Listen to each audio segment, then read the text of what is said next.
Is it possible for us to broadcast it on our YouTube page simultaneously or no? No, just one. Okay. But I can send you the link so you can post it on your social. I'll put that in the chat. And then of course afterward I'll send you the MP4 so you can post that on your YouTube page, and you can do a watch party on Facebook with it if you wanted to get kind of like ping all your Facebook followers afterward. Keep the thing going. That's cool. And then maybe we could also share that out with Surfrider too. Awesome.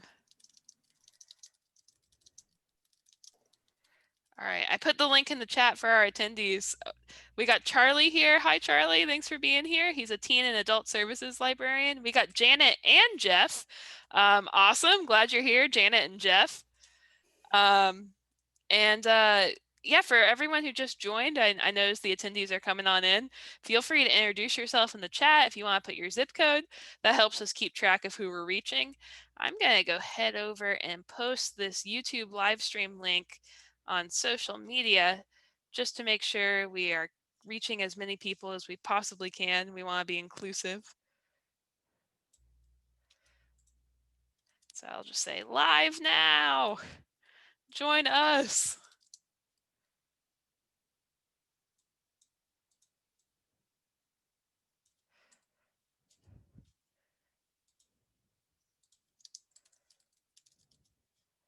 All right, and I'm tagging all of you so you all can retweet, spread the word.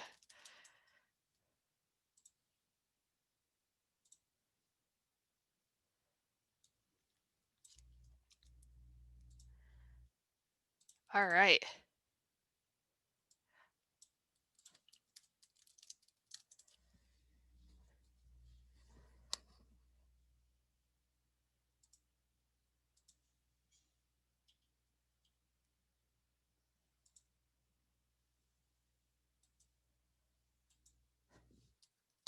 Let's post it on Facebook too, just to make sure we hit everybody.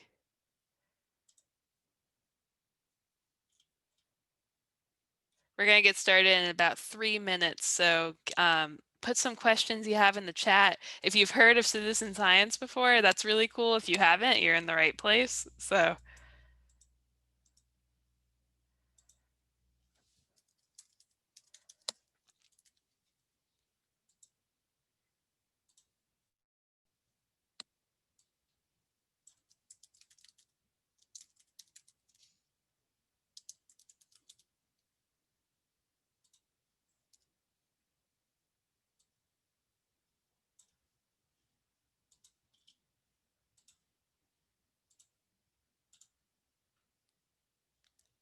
all right, I'm going to go ahead and share my screen just so people know they're in the right place. So let's get this going.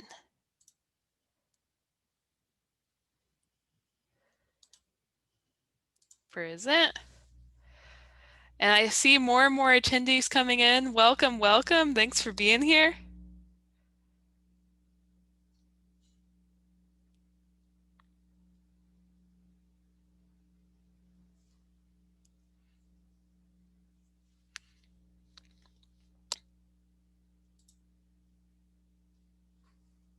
Feel free to say hi in the chat. We love it when you say hello.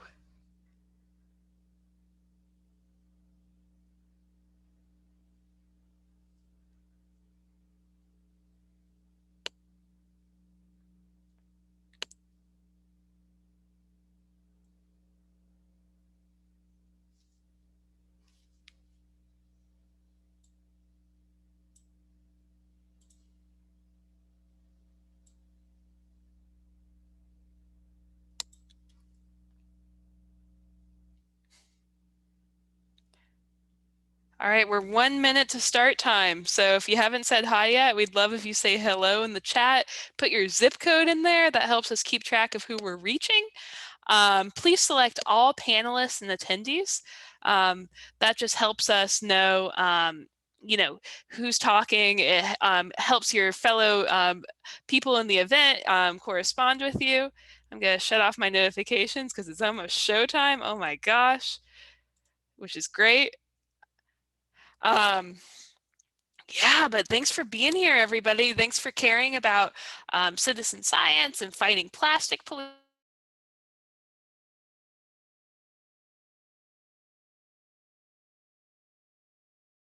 Started. I know folks are probably still going to join for the first few minutes, so I'll just do some quick introduction.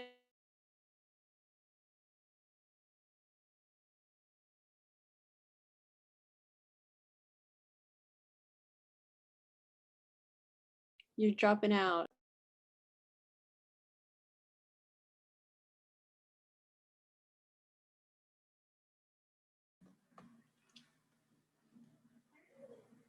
Uh-oh. We lost Carolyn. She'll be back in a minute. She's going to fix her audio issue. So Oh. bear with us as we address this technical difficulty. Oh, I think everybody is knowing that technical difficulties are the name of the game this year. Yeah. So again, if you're just joining, please post your name or your where you're coming from, and feel free to get involved in the chat. We love to hear from you. We'll be starting in just a few minutes.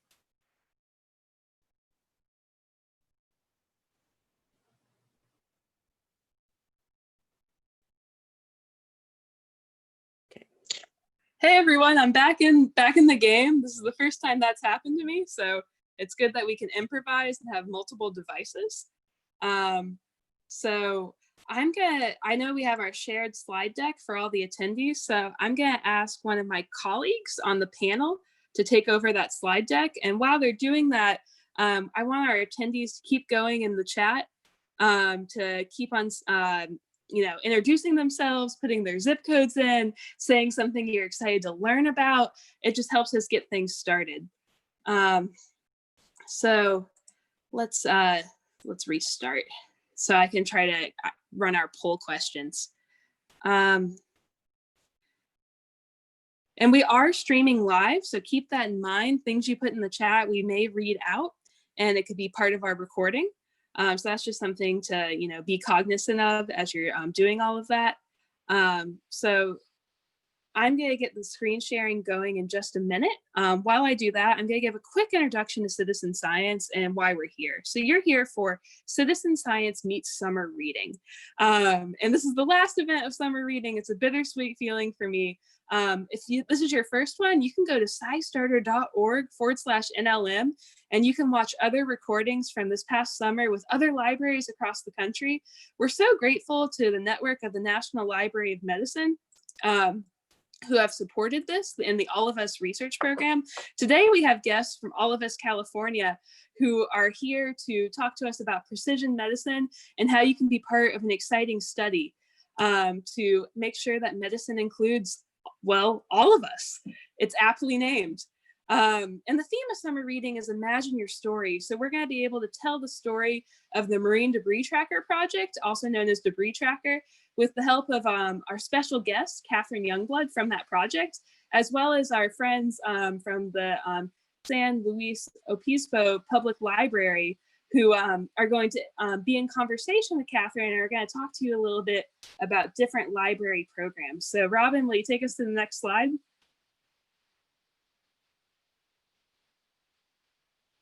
Thank you so much to my colleague, Robin, for doing this. And I love this picture. It's from the Marine Debris Tracker Project. It shows, it's exactly what it sounds like. You're tracking that debris using the mobile app. And we are here, of course, to learn how we can fight plastic pollution. So let's go to the next slide. So we're running the polls a little bit differently. We ask you to chime in the chat today, just because of some technical difficulties. So we want to know, have you ever participated in a citizen science project before? There are no wrong answers here. Yes, no, unsure. If you've never done it before, great. You're in the right place to learn how to do that. If you are not sure, you're also in the right place, because at the end of this, you're going to be completely sure and you're going to know what to do. I'm seeing some answers in the chat. It looks like people have participated in a citizen science project before. Oh my gosh, one of our supporting hosts today, Margaret, hasn't done it before. Margaret, you are in the right place. You're going to learn everything you need today. Great. And we have a few more yeses. And just as a reminder, please select all panelists and attendees when you answer. That just helps kind of keep a good dialogue going. So you can kind of chime in with each other. And someone says it's part of their research work. Super cool. And actually, Robin, I can take over from you now. I'm back in business with I don't have the technical difficulties anymore, so I'm going to join my computer audio. All right, that was seamless enough. And I'm going to share my screen because now we get to have a poll. So exciting. All right. I like the polls. I think it's super fun that you get to vote. So we want to know a little bit about you. Please select all that apply. We want to know, are you an aspiring citizen scientist? Are you a student? Are you a librarian or private library staff? Are you a teacher, an educator, a troop leader, etc.? Are you a researcher? Are you just a bored person on the internet? Or are you none of these? So go ahead, get those votes in. No wrong answers here. All are welcome. Anybody can do citizen science. So I'll give you a few more seconds to vote. 3, 2, 1, and we're gonna end the poll. So let's share those results. So it looks like we have a few educators here, which is great. We got some librarians, we got some researchers, and hopefully all of you are citizen scientists. So let's stop sharing those results. All right. So now I'm going to pass the mic to Margaret, who's going to talk to us about what's new at the library. Margaret, take it away. Thanks, Carolyn. I'm Margaret Kinsinger-Klopfer, and I'm the coordinating librarian for youth services at the County of San Luis Obispo Library. And just to let you know a few programs that we have coming up, we wrapped up our summer. All of our programs are still going to be online or digital. If you want to click to the next slide. First off, we've got an adult art program that's going to be happening during the month of October. So you can register during September, pick up art supplies at the library, and then we'll do a guided art painting class online with also some trivia. So that's going to be great. And all of these registrations for classes are at slolibrary.org. That's our library website. Just go to the event calendar to register. Looks spooky. I like this Halloween art. Right. So yeah, we'll provide all the supplies. You just have to register ahead of time and then come to the library to pick up your stuff. And then we'll do the art class online. Awesome. Yeah. And then we'll have a few science programs that are going to be interactive Zoom programs. We'll have one actually in October that's going to be about mummies and mummification. The one in November is going to be about dry ice and dragons, and then one in December as well. That's going to be the next slide. And again, just register online, then we'll sign you up for the program, and then we'll have interactive science programs. And those last ones were for kids, but that painting program's for adults. Very cool. Escape from Earth. Yeah, right. All about heat transfer.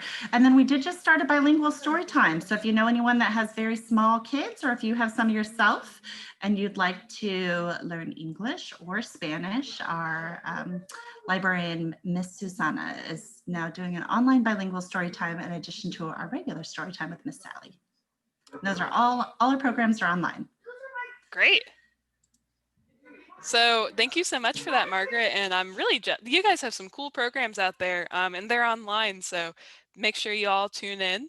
So I'm going to tell you a little bit about what citizen science is. I know a few of you hadn't done citizen science before, and that's totally fine. Anyone can do it. That's the good news. At SciStarter, we view citizen science as a collaboration between scientists and those of us who are curious, concerned, and motivated to make a difference. So citizen science is as broad as science itself. Any volunteer work you do to move science forward and turn your curiosity into impact is citizen science. So you can monitor monitor quality. You can speed up health research by playing an online game. And you can learn about all of this at scistarter.org/NLM, but we'll get to that in a second. You can monitor light pollution by looking at the night sky and looking for constellations. Citizen science is something that is really diverse, and there's really something for everyone. So whatever you're interested in, I know there's a citizen science project for you. And at this point in the program, we always urge folks to make a SciStarter account. If you go to scistarter.org/NLM, I'll give you all a second to do that right now. So feel free to minimize this Zoom window, head over to scistarter.org/NLM. You can make your SciStarter account and discover ongoing citizen science research projects addressing health and environmental research.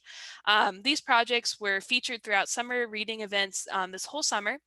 And you can also find recordings from summer reading events on this page. So it's really one-stop shopping, but it's all free. That's the good news. So if you go to scistarter.org/NLM, you can start your citizen science journey. On SciStarter, people have listed thousands of different opportunities for you to get involved in citizen science. There are so many different projects, events, tools, all of them addressing different facets of science and scientific disciplines. But on this page, there are a few projects selected to really get you started.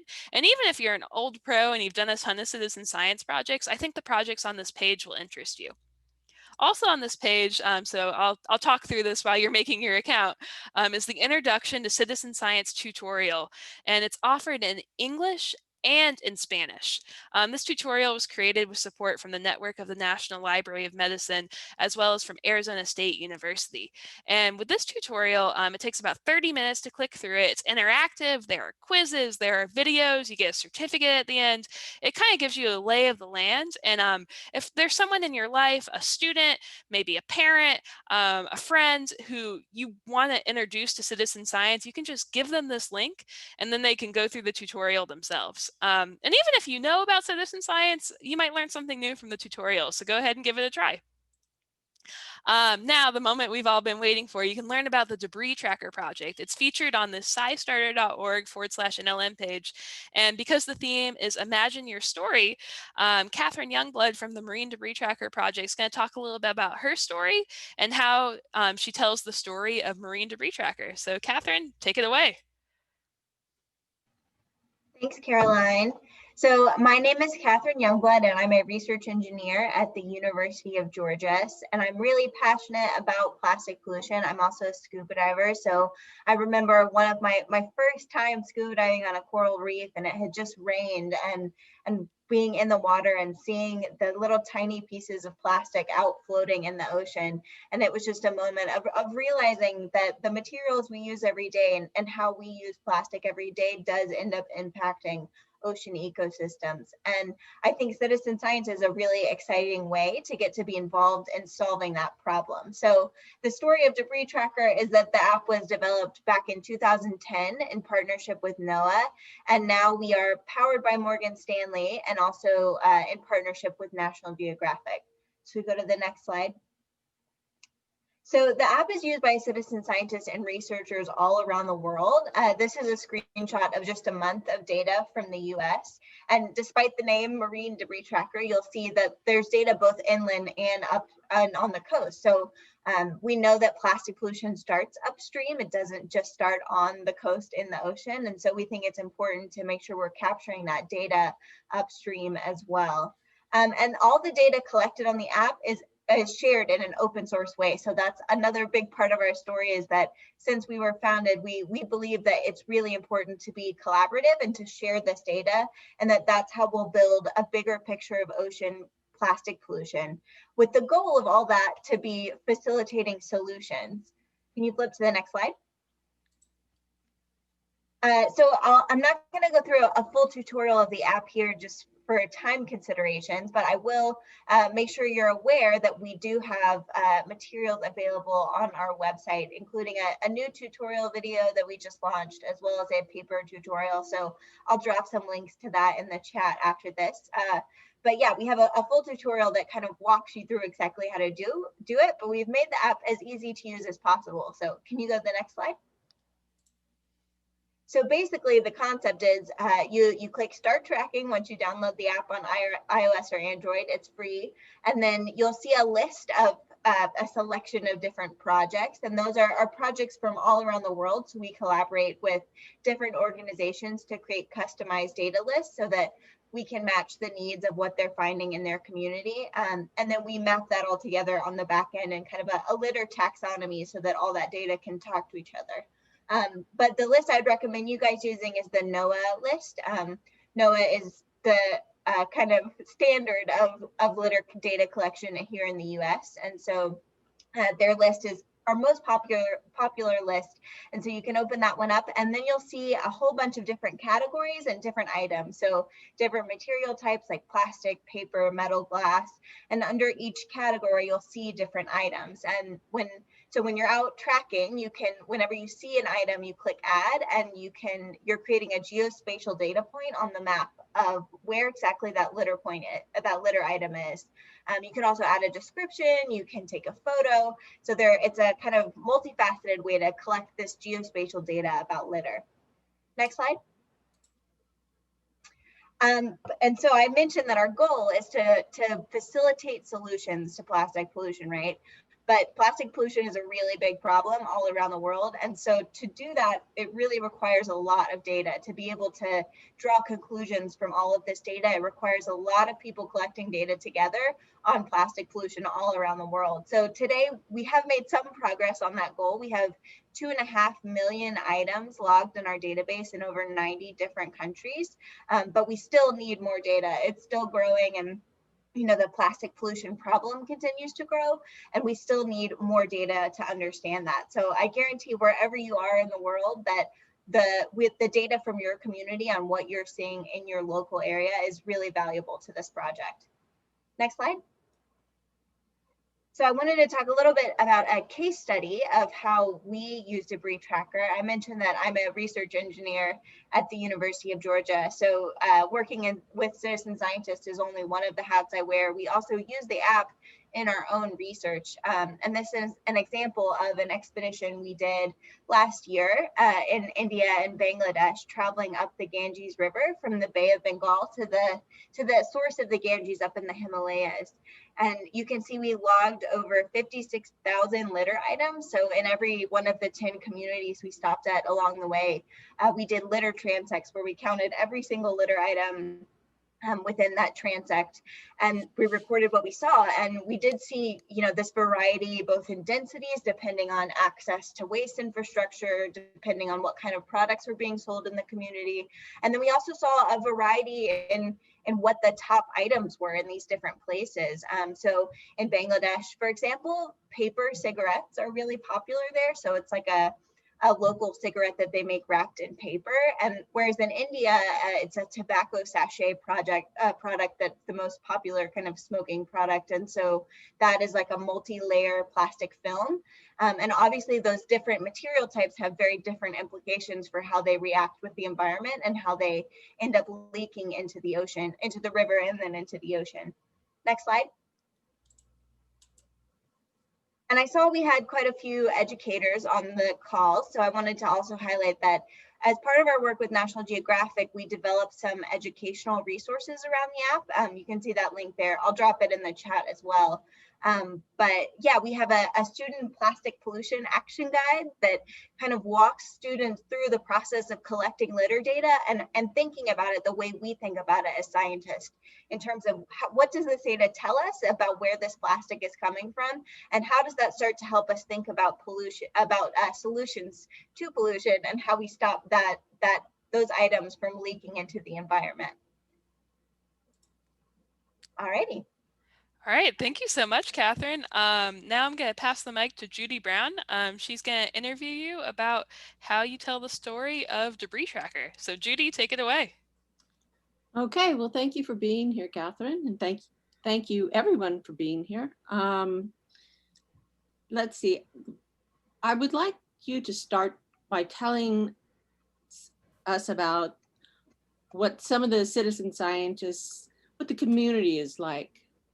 Who participates in this? Yeah, we have a really broad group of users. So like I mentioned, it's everything from, researchers who are going out every week tracking in the same area in a very detailed way where they measure out exactly how much area they're covering and record every single litter item in that area, to we have a lot of classrooms and kids who get involved doing this and do kind of a litter scavenger hunts where they, set a timer for 20 minutes and see how much litter they can find in an area in 20 minutes. So we really have a big variety of everything from, very formal research to informal kind of data collection of just people who are out walking their dog and want to record the data that they see on the ground while they're there. And all of that is really valuable and important, and to building this getting to this big enough number of being able to understand the problem. And for others, as Judy's asking her questions, feel free to put questions in the chat too. We have lots of time to do some good Q&A. So sorry about that, Judy. I'll let you continue. Oh, no. Margaret has asked, is there a SciStarter app? There's not a SciStarter app.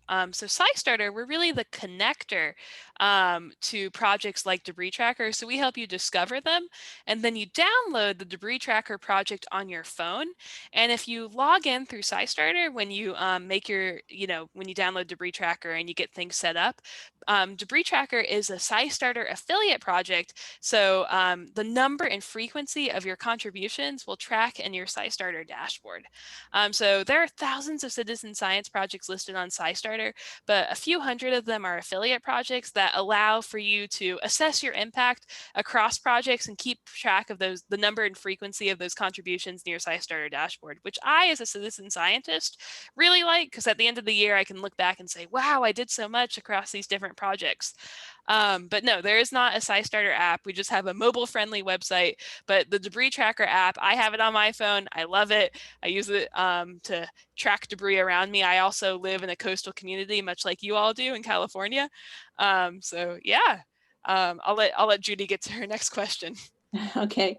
Some people have described citizen scientists as similar to a democracy. Have you ever heard that? And can you explain that analogy? Yeah, I think I have heard that before. The idea being that you really need everyone collaborating to create a good democracy, right? In the same way, we need everyone collaborating to collect accurate and adequate data to inform solutions to these kind of problems. So I think for a lot of citizen science projects, it's data that would be impossible for scientists to collect on their own. It's impossible for us as researchers to be in every place, and we need people who are engaged in the issue and who are willing to go out and collect data and take their time to contribute to that, to be able to move towards solutions. It takes that kind of group effort of everybody working together and different stakeholders from different parts of the country, from different parts of the world, from different communities who live in different socioeconomic locations. We need all of those people working together before we can really get an accurate scientific picture of what plastic pollution looks like. Okay, in your example of collecting data along the Ganges, you were using the Debris Tracker data, is that correct? Yeah, well, we were using the app. So we were actually out in the field collecting that data. And so we were out every day using the app ourselves to collect data. And then we also, with the help of National Geographic India, ran a social media campaign. So we also had citizen scientists out in India collecting data as well. So we were doing both, having our formal data collection through our field methodology, and then also having citizen scientists collect data on what they were seeing in their own communities. So there's a lot of talk about plastic being is recyclable. So how many times can you recycle plastic? That's a complicated question. It depends on the type of plastic. It depends on a lot of the additives that have gone into the plastic. There are a lot of design criteria that make plastic more and less recyclable, and then also depends on the processing. So if it's very kind of thoroughly sorted and thoroughly washed and the polymers remain fairly pure, there's more recyclability than if polymers start to get mixed together. So yeah, it really depends on the product. And I know there are some good examples, like some infinite loop sort of projects, like in Norway with their bottle deposit schemes where they're trying to work on infinitely recyclable PET bottles. But it does really depend on the polymer type and on that sorting and aggregation process. And also I wanted to ask, are bioplastics better than plastic? That's another complicated area. This is a very kind of hot button growing issue now. And so I think bioplastic, the definitions are still fuzzy because this is still a developing field. And so bioplastics themselves, just typically people use that to mean bio-based plastic. So much like an ethanol made from corn oil is not that different from a gasoline made from a petroleum. It's sort of similar where a bio-based plastic, a bio-derived plastic, has the same properties of plastic, even if it comes from plants. So just because it's bio-based does not mean it will biodegrade. Those are different things. And then a lot of the plastics that are compostable only on an industrial level. So only in communities that have access to industrial composting, where that composting is very regulated and it gets really, really hot and reaches high temperatures,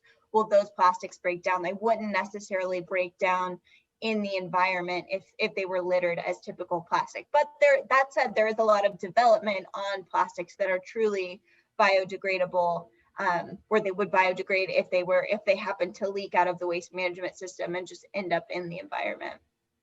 I have a question related to that. What counts as debris? Does it have to be plastic to contribute it to Marine Debris Tracker to log that data?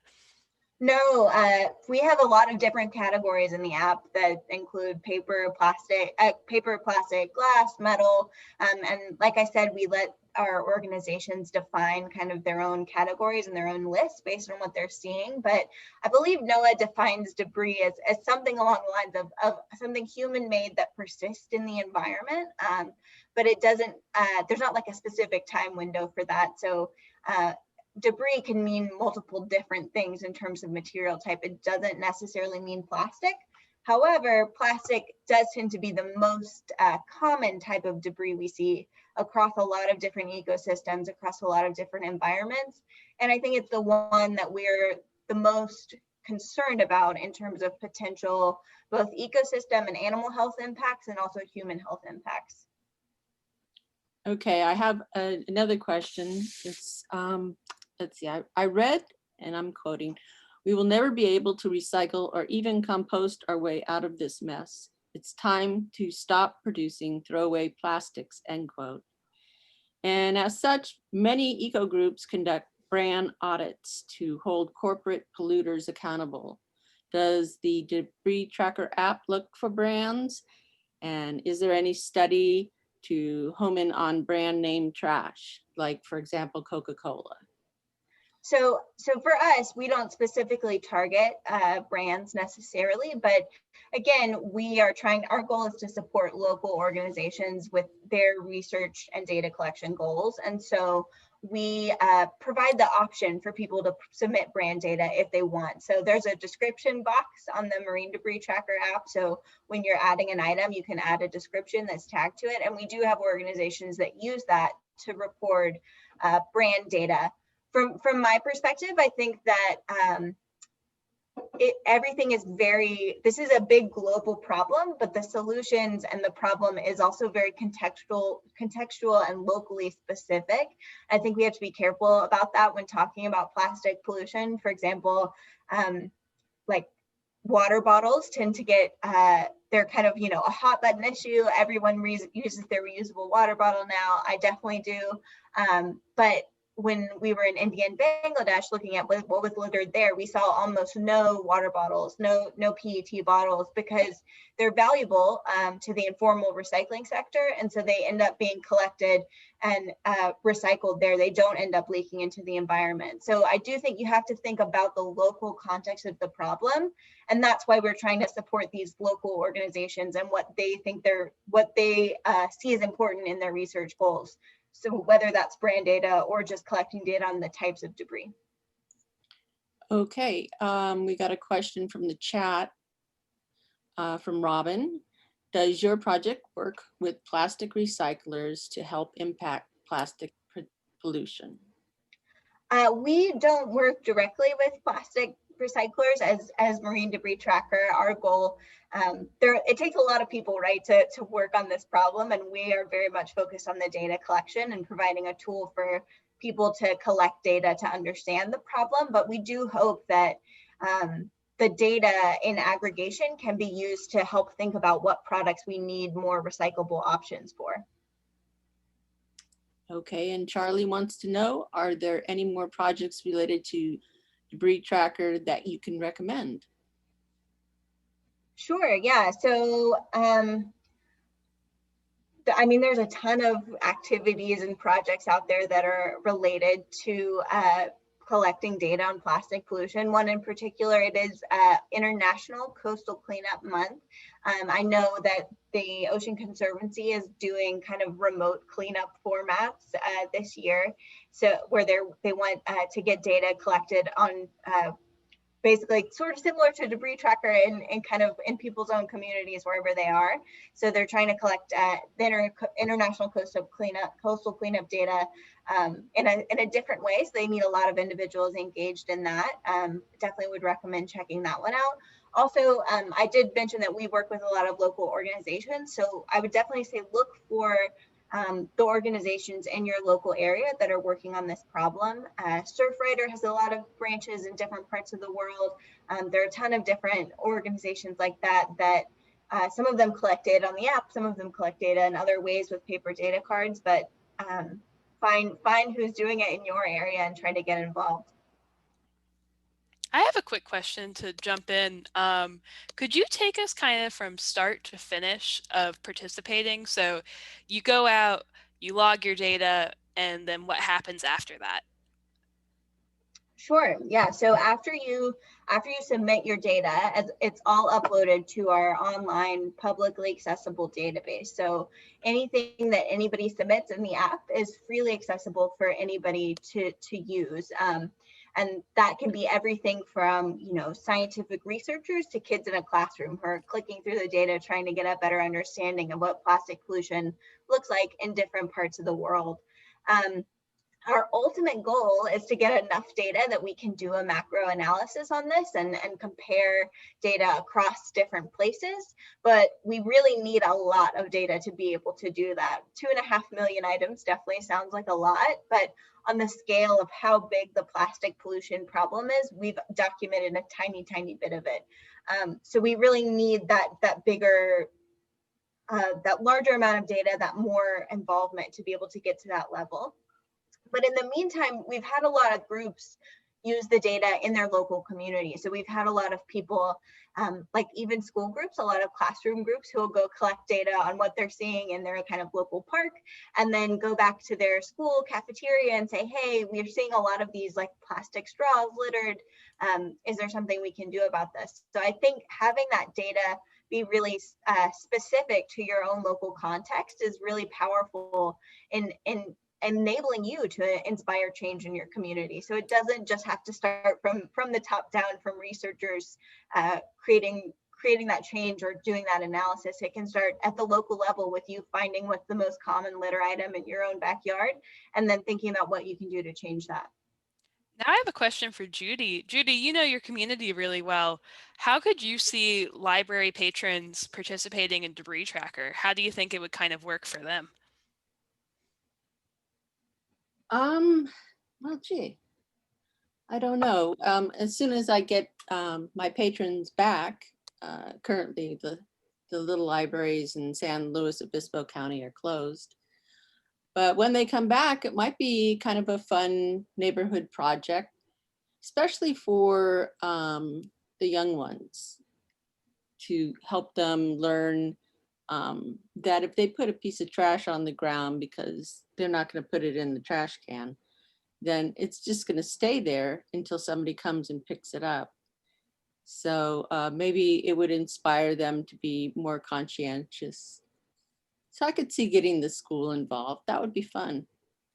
Yeah, I just want to say too, we also have somebody from the Morro Bay Estuary group on this chat or program, and they do a lot of interesting work with marines and water runoff and water testing and debris cleanup. So So there's somebody actually in this group that has some good work that they're doing right now. That's And our com- amazing. And if they have any questions, feel free to. You can see Rachel's in the chat. That's who I was Yeah. talking about. Hi, Rachel. Yeah, okay. So Catherine, what is something about Debris Tracker that has surprised you? Ooh, that's a good question. I think, it is really surprising how, I keep talking about this, but I think it is pretty surprising how different plastic pollution and litter does look in different places. I think we think about it on kind of as a faraway issue, right? As something that is on faraway beaches that are littered, but not in our own communities. But it really does start upstream. And I think that the prevalence of litter in all parts of the world, even parts of the world that have really good waste management infrastructure, stuff still ends up on the ground. And what that litter is and how it looks different from community to community, based on all kinds of influencing factors, I just continue to find really interesting and very surprising, but also very inspiring, I guess, because in a way because the problem is, specific to that local context, there is a lot of power for people in that local area to change it. And also Charlie wanted to know what are some of your data collection goals? Like you have 2.5 million, what is it, data points? How many do you really need? Ooh, that's a good question. I don't know if there's a particular number we're shooting for, but I think we just want to continue to expand, and I think once we maybe sort of get to the point of like 5 million or so, and having doubled that, we could look at more macro analysis options. But it also depends on density of those items. So we have had people, so we had a master's student a few years ago actually analyze the data from Jackal Island. There's the Georgia Sea Turtle Center down on the coast there has been recruiting volunteers for us for the past 10 years. And yeah, they've been collecting data for over 10 years there now. So there's a lot of data on a small island down there on the coast. And so they were able to do an analysis of that citizen science data that was collected and determine that most of the litter on the beaches there on Jackal Island was coming from the island, not being washed up from on shore. So it's really about kind of both, not just a target number, but kind of where that density is. Do we have enough data in enough different places that we're able to compare and make interesting, scientifically relevant comparisons? Excellent. So any more questions from the chat? Yeah, I think we have time for about 2 more questions. Well, I was wondering, what's something you wish everybody knew about citizen science? Ooh. I think for me, the thing that's exciting about citizen science is that we all have a role to play there, and that there are a lot of really exciting projects that need people involved to make progress. I think it's easy to think of science as something that happens in kind of this ivory tower university setting, but I'm a really firm believer that science is better when there are a lot of people involved and a lot of different perspectives and a lot of people working together. And yeah, I think that it's once you get involved with it, it's very fun, and it continues to be something that I enjoy doing, and it's something that I think people would find exciting, an exciting way to learn about different projects, an exciting way to learn about what research is happening, and a cool way to stay involved in the scientific community, even if that's not what you do for a living. Okay, then how can scientists trust citizen science data?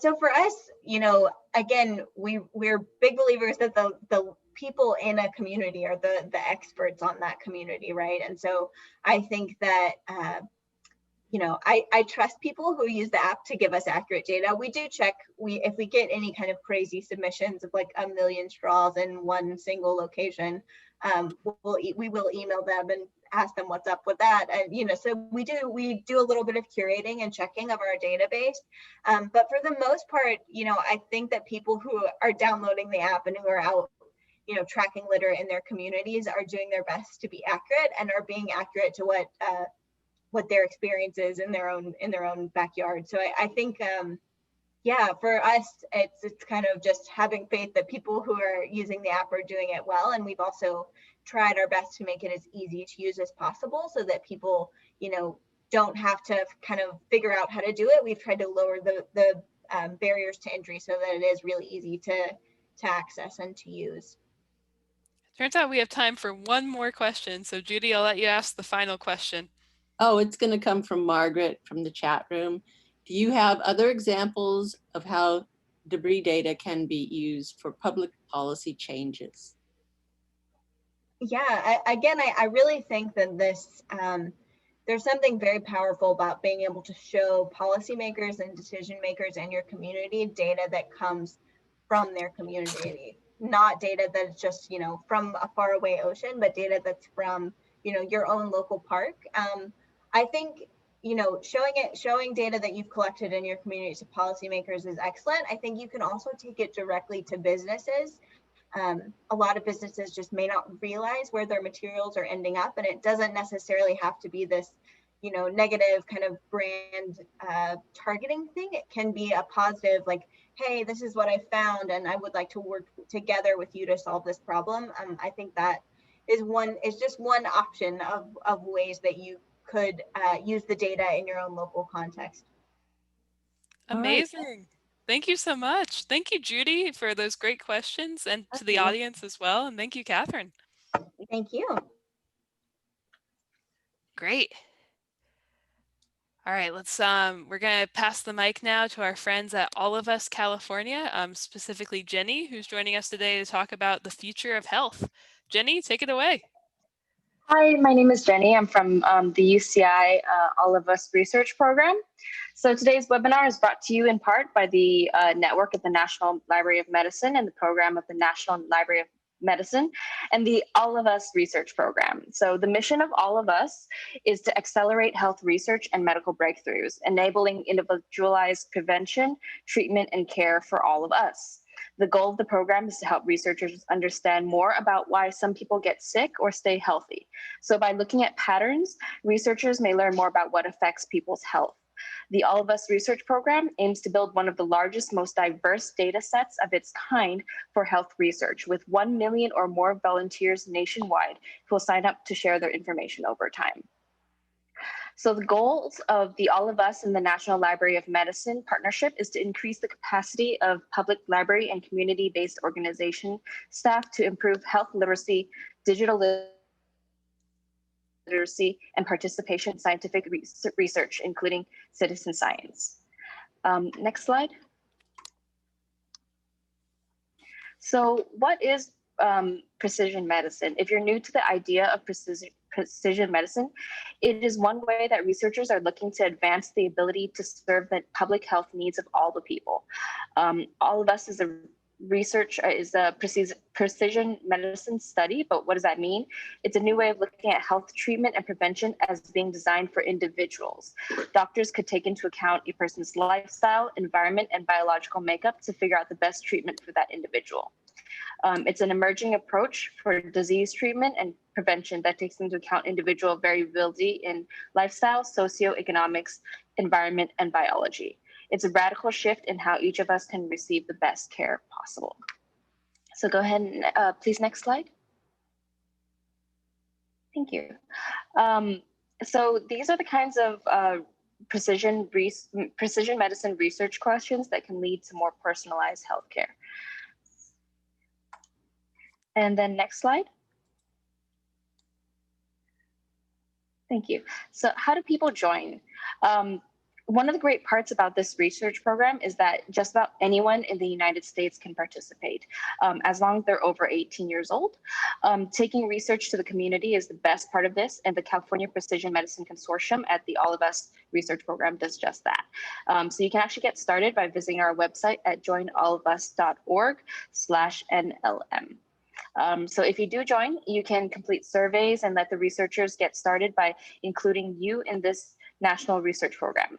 Once we get back into the communities after the coronavirus pandemic, we will return to places like the UCSF, UCI, Cedars-Sinai, where we can collect your blood and urine samples and complete the physical measurements, making you a full participant in this national research program. If you don't live in any of these areas or even in California, that's fine. You can still join the study and there may be a local site near you. So you can always visit our website at joinallofus.org to find a site in your area. Next slide, please. Thank you. So this is kind of how it works. First, participants would share data with the All of Us research program. Data is then sent to a secure cloud environment. Participant data is funneled through a curation pipeline that connects to Research Hub tools. So anyone can visit the Research Hub. The Survey Explorer and the data browser lets visitors explore aggregated participant data.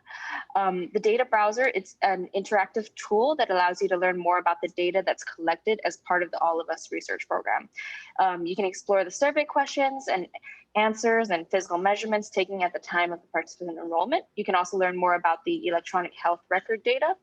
And basically it lets you see how many of the All of Us participants have certain conditions, survey responses, demographics, and more. Patient privacy, participant privacy is protected in multiple ways. So any personable, identifiable information is any data that can potentially identify a specific individual. And this information, such as names and addresses, are removed from our participant records that are made available to the public and researchers. So all of this private information is protected. All the data is rounded up to 20 participants. For example, if only 8 participants have a particular medical condition, it'll be displayed as 20. So it's not possible to view individual data records on the data browser. However, it does show aggregated data for groups of de-identified participants. And so that's the data browser that anyone can go ahead and take a look at. And then after that, researchers, they can apply for more access through the researcher workbench so that they can analyze data. And then the next step of that is registered researchers in the workbench can create their research projects. And then publications and research findings related to the All of Us research program can then be viewed on the publications page. So next slide, please. So here are our websites and links if you want to learn more. joinallofus.org/NLM if you want to sign up to be a participant. If you want to take a look at some of the data browser and some of the data that we've already collected from our more than 300,000 participants, you can go to researchallofus.org. We are on social media at these on Facebook, YouTube, Instagram, and Twitter. And then you can also learn more about us on the allofus.nih.gov. Thank you. Thank you, Jenny. And thanks for educating us about All of Us. I know we always have students at these events. For our students, you do have to be over the age of 18 to participate, but I've been comparing it to something like voting. You know, it's you can't participate quite yet, but once you turn 18, you can be part of something great to advance the future of health research. Awesome. So now we're going to pass the mic back to Margaret, who's going to talk to us about how we can stay involved with the library. Margaret? Hi, thank you to all of our panelists today. This was such an amazing and interesting program. So if you'd like to stay involved with the library, again, we'd like to encourage you to register for that SciStarter website, do the debris tracker app. And if you'd like to see more programs like this, please click on our website, slolibrary.org, and give us some feedback. We've got a nice little Ask a Librarian tab right up front. So you can ask us, but you can tell us too. Tell us if you'd like more programs like this or more information about how you can do these types of activities locally. Thanks awesome. Again. Yeah, and for those of you who are, you know, socially and physically distancing right now, following those public health guidelines, Debris Tracker is a great way to participate because you can easily stay 6 feet apart, keep your mask on while you're out there doing citizen science. So thank you so much, Margaret, for talking to us about how folks can stay involved with the local library. Another way you can use your library resources is you can check out the Field Guide to Citizen Science. This is a book that was authored by the SciStarter team. Debris Tracker is mentioned in this book, and it gives you an overview about all the different ways that you can join the Citizen Science Brigade and start making a difference. So make sure you use your library's resources. I know not all of you are in the San Luis Obispo area, but lots of libraries have e-media, or they have physical copies. I know you can use Libby, Hoopla, Cloud Library. All of those are accessible to patrons for San Luis Obispo. And you can also check out other citizen science books through these e-media services and through physical books as well. So make sure you give that a shot.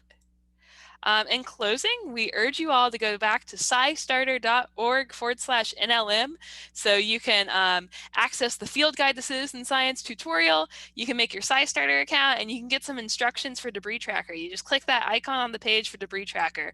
There are also a bunch of other human and environmental health related projects on this page that you can discover. And you can also watch recordings from past summer reading events with other libraries from across the country. So explore this page, scistarter.org/NLM, and you can also explore the wider SciStarter website and search for thousands of citizen science projects, events, and tools that you can use to turn your curiosity into impact, and you can use to move science forward. So remember, the summer reading is over. You're in the last event right here, right now. It's also ended for the San Luis Obispo Library as well. But just like Margaret said, check out that online calendar and you can keep finding library programs year round. And on SciStarter too, you can go to scistarter.org/NLM to find citizen science and library events. And also, I'm going to end with a request. I really want you all to take this survey. One of my colleagues will drop the link in the chat for you. It's tinyurl.com/summerreading13 participants. If you fill out the survey, it's super helpful because it helps us improve the opportunities we're offering for you. It helps us know if we're doing a good job helping you turn your curiosity into impact, helping you engage in science. It also gives us event-specific feedback so we can know what works, what doesn't, what you really enjoyed that we can make sure to do again. We really do these for you because we want to help make citizen science accessible to you. So filling out the survey lets us know how we're doing. So please make sure you do that. So yeah, in closing, there are online @/near home projects for everyone with citizen science. You can get started on scistarter.org/NLM, and a great project to get started with is Debris Tracker, especially if you're passionate like I am about fighting plastic pollution and helping us understand debris worldwide.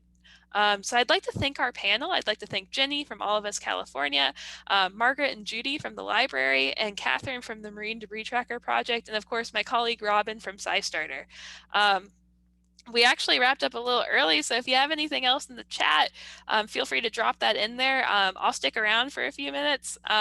Anything else from our panel before we go?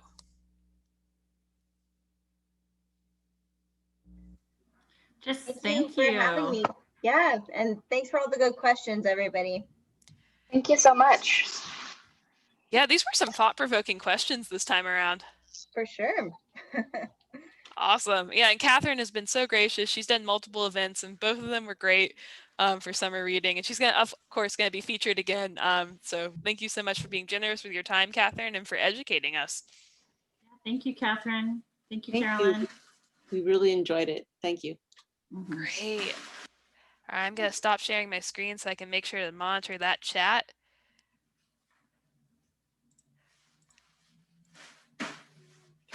A lot of thank yous in the chat, which is great. And also that survey link, fill out that survey, please.